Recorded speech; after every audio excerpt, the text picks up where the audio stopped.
पिंजरा पिंजरा रे.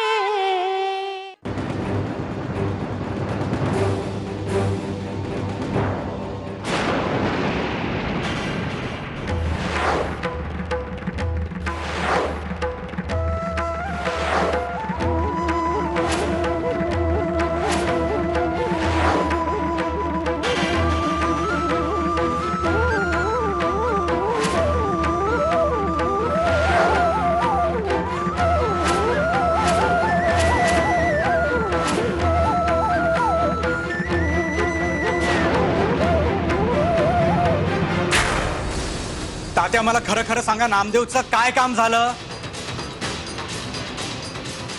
बस शांतपणे बस घे, पाणी घे. नारक जरा पाणी घेऊन या दाखल्यासाठी. झालं बस. तात्या तुम्ही आधी मला हे सांगा, तुम्ही नामदेवचं काय काम झालं म्हणत होता? तुमचा काय प्रश्न होता? नामदेवचं काय काम झालं? मला काय माहिती नामदेव मानेचं काय झालं. तात्या मी तुम्हाला सांगून ठेवतो, नामदेवच्या केसाला जरी धक्का लागला तरी मी अख्खं गाव पेटवून टाकेन. त्याला केस आहेत का? टकलोय ते. तात्या त्यांना जर काही झालं मी तुम्हाला कधी माफ करणार नाही. म्हणजे याचा अर्थ तुम्ही मला कधीच माफ करणार नाही असं होतं. म्हणजे दाखलं मी तुम्हाला शब्द देतो, मी नामदेवच्या वाटेला जाणार नाही. कारण वाटेला जाण्यासाठी तो वाटेतच राहिला नाही.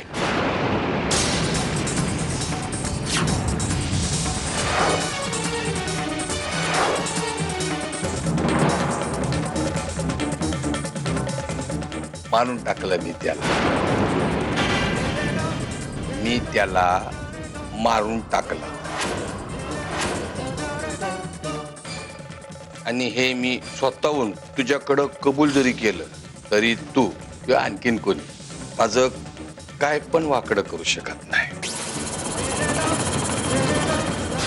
काय म्हणाला होता तू? नामदेवच्या केसाला जरी धक्का लागला तरी मी अख्खा गाव जाळून टाकेन.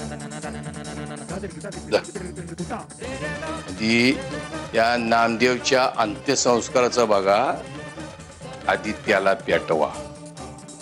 हे बघा दाखलं, जर तुम्ही चंचलाशी लग्न नाही केलं तर सुपीची सुद्धा तीच गत करू. फरक एवढाच की चाळायला नामदेव जरी मिळाला तरी सुपीची अशी इल्हेवाट लावू की एक होती सुपी असं म्हणावं लागलं.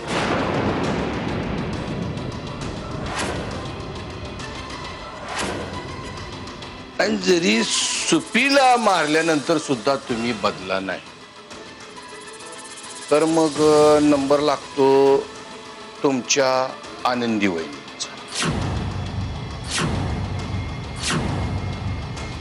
आणि त्यांना मारून सुद्धा तुम्हाला पाजर फुटला नाही तर मग तुमच्या प्रिय आई तात्या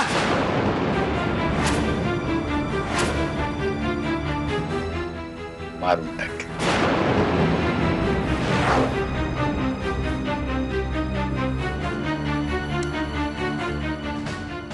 टाकलं. मी जरी तुमचा बाप असलो तरी माझ्यासारखा मीच आहे आणि मी माणूस मोठा नीच आहे.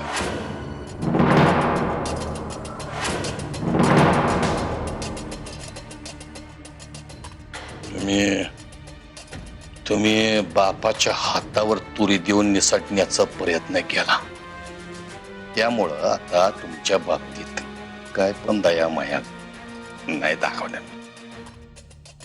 तुमच्याकडं आता 10 मिनिटं आहेत. तुम्ही चंचलाशी लग्न करणार का नाही?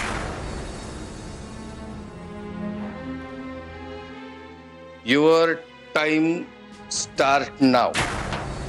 टाक टाक टाक टाक टाक टाक टाक टाक.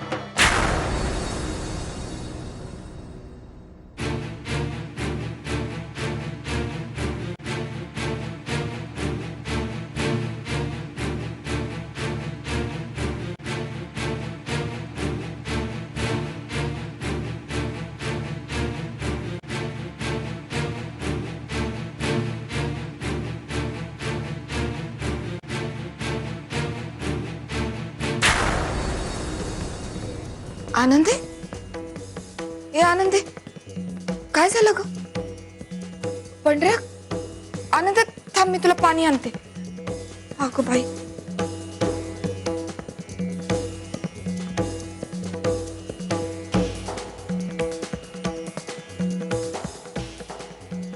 घे पाणी घे.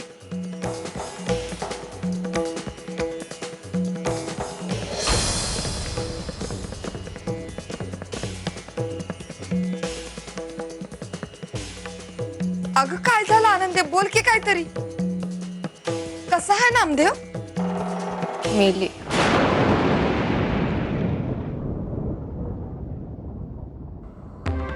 काय?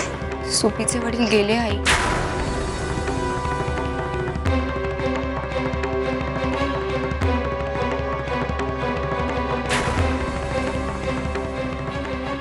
त्यांचं सोपीवर खूप प्रेम होत आहे. त्यांना सोपीचं लग्न झालेलं पाहिजे होतं. त्यांनी आत्महत्या केली आणि चिठ्ठी सुद्धा लिहून ठेवली होती. म्हणजे चिठ्ठीत असं लिहिलं होतं की माझी मुलगी चारित्र्य शून्य आहे आणि याआधी तिने बरेच पुरुषांना नादी लावले. त्यामुळे माझ्या तोंडाला काळं फासून ती सिनेमात काम करण्यासाठी एकटीच मुंबईला निघून गेली.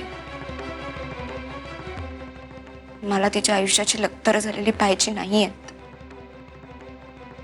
म्हणून मी स्वेच्छेने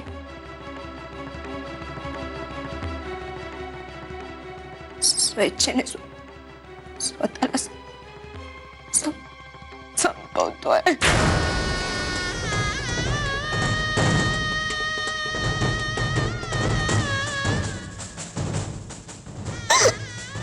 नामदेव आत्महत्या.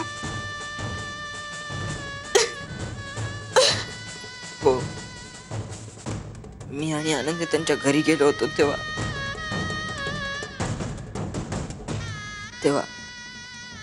नामदेव काका लटकलेले होते आणि आम्ही त्यांनी लिहिलेली चिठ्ठी सुद्धा पाहिली. तर आनंदी म्हणले की आपण ती चिठ्ठी वाचूया आणि मी आनंदीला म्हणलं की हात न लावता ती चिठ्ठी वाच. चिठ्ठी वाचल्यानंतर आनंदी म्हणली आपण पोलिसांना बोलवूया. आणि तेवढ्यात पोलिसांची गाडीचा आवाज आला. मग मी आणि आनंदी इकडे पळून आलो. बरं केलं तुम्ही, लय बरं केलं. ते कसं करू शकतं ते असं? त्या माणसाचं सुट्टीवर एवढं प्रेम होतं आई. हा असा माणूस स्वतःचा जीव घेऊ शकतो तो ते पण अशा वेळेस जेव्हा स्वतःच्या मुलीला त्यांची इतकी गरज होती आई. पण हे सिनेमात काम करायचं काय प्रकरण आहे आई? तिला कधीच सिनेमात काम करायचं नव्हतं. तिला बघण्याची आवड नव्हती तर ती का करेल असं आई? आणि नामदेव काकांना माहिती होतं किती भाऊजींबरोबर चालली मी आणि आई मला सांगा तुम्ही की असा कोणताही बाप स्वतःच्या मुलीबद्दल असं लिहून जाईल काय?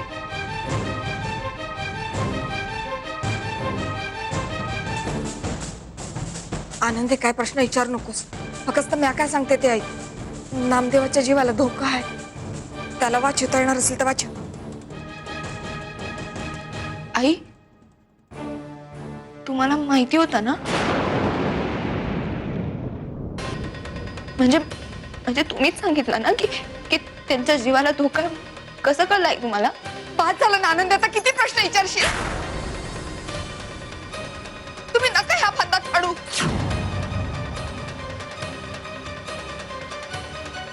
इतकी दिसते टाळलं होतं ना, तेच बघावं लागणार आहे बोलते.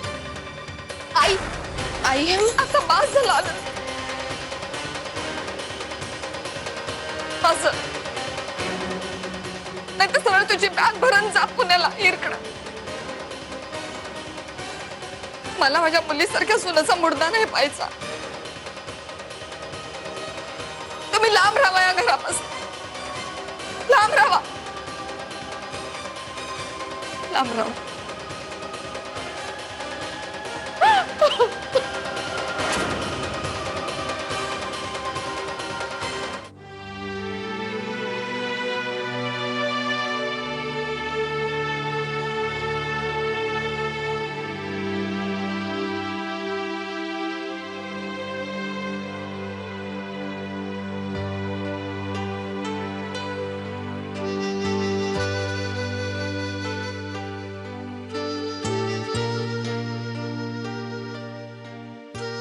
ह्याच्याकडे पाहून तरी असं वाटतंय की आनंदीचं याला खरं रूप कळलेलं दिसतंय.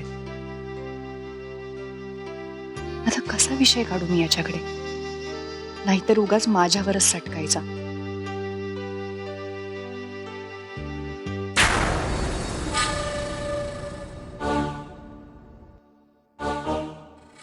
लोहा गर्म है, मार दो हथौड़ा.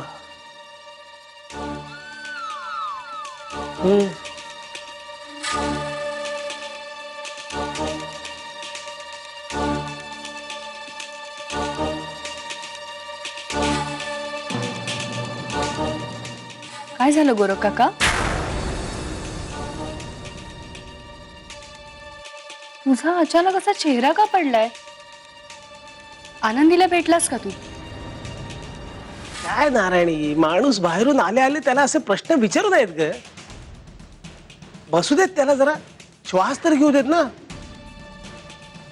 असं काहीतरी बिनसलं हे नक्की काय रे गोरख? हा,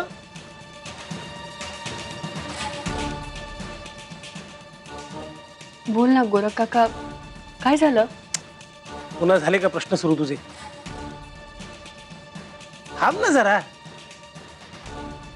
गोरख, मला काय वाटतं माहिती का, तू तुझ्या खोलीत जा आणि पड जरा.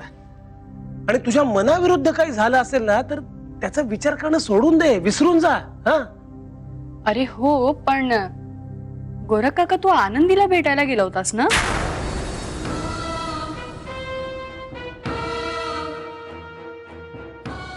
काय सांगते?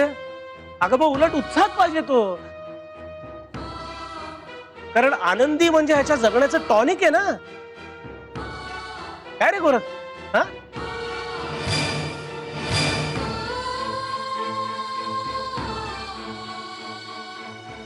हो ना, याआधी मी तुला अशा अवस्थेत कधीच पाहिलं नव्हतं काका. आनंदी काही बोलली का तुला? छे, शक्यच नाही गे, शक्यच नाही. आनंदी असं वागणं शक्यच नाहीये. अगं किती आदर करते ती याचा. शिवाय दोघांचं एकमेकांवर किती प्रेम आहे माहितीये ना तुला. काय रे गोरख, काय काय झालंय काय? ए गोरख, नाही म्हणजे तुला हे असं बघायची सवय नाही रे आम्हाला. काहीतरी बोल ना. काय असेल ते सांगून टाक रे. मी भाऊ आहे ना तुझा. मला नाही बघवत रे. बोल ना, बोल. मनात असेल तर मन हलकं कर ना. बोल ना काका. काका, चला, म्हणजे जगात परमेश्वर आहे तर. म्हणजे काय? आणि महत्वाचं म्हणजे आज तो आपल्या बाजूने उभा आहे. हा, पण इतके दिवस तो परमेश्वर त्या गोरखच्या भीतीने त्याच्याच बाजूने निर्णय द्यायचा ना. अरे वा, कुठल्याही देवाला कौल न लावता, कोणालाही पाण्यात न ठेवता सगळे देव माझ्या बाजूनेच आहेत असं मला वाटतंय. मला एखादी गोष्ट जितकी अशक्य वाटते तितकी मला ती हवीच असते, कुठलीही किंमत देऊन. आता माझं गजेंद्र देशमुखशी ठरलेलं लग्न साक्षात ब्रह्मदेव आले ना तरीही ते मोडू शकणार नाही.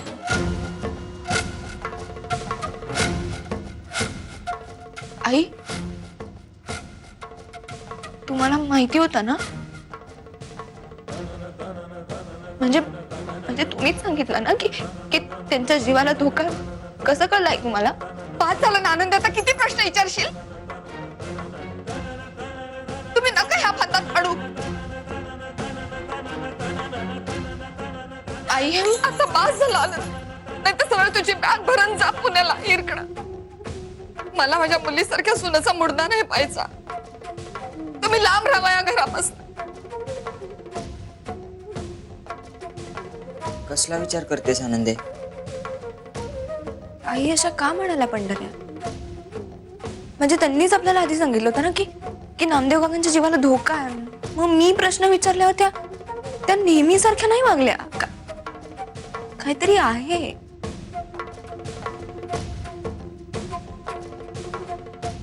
आणि आणि सर्वात महत्वाचं म्हणजे नामदेव काका काही लेचीपेची माणूस नव्हते, ते ठाम वृत्तीचे होते. सोपीवर त्यांचा इतका जीव होता पंढरा की की तिला बघितल्याशिवाय त्यांना चैनच पडायचं नाही. हा माणूस असं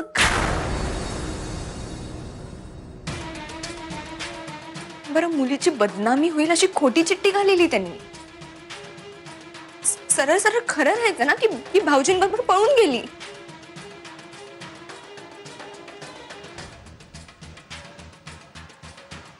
आनंदे, तू नक्की कसला विचार करतेस? पंढरा, माझं एवढंच म्हणणं आहे की की आईनीच आपल्याला आधी सांगितलं होतं की नामदेव काकांचा जीव वाचवा. का तर त्यांना कसली तरी कुणकुण लागली होती. पण कुणकुण लागायला त्या घराबाहेरही पडल्या नव्हत्या. म्हणजे याचा अर्थ पंढऱ्या, जे काही कळलंय ते घरात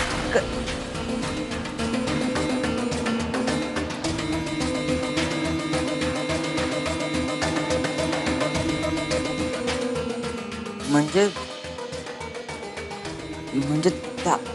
तात्यांनीच नामदेव काकांचा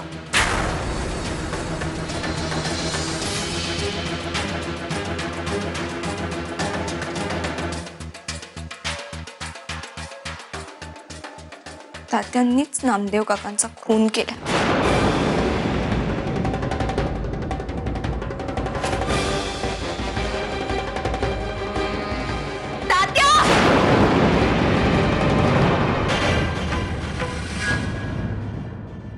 पिंजरा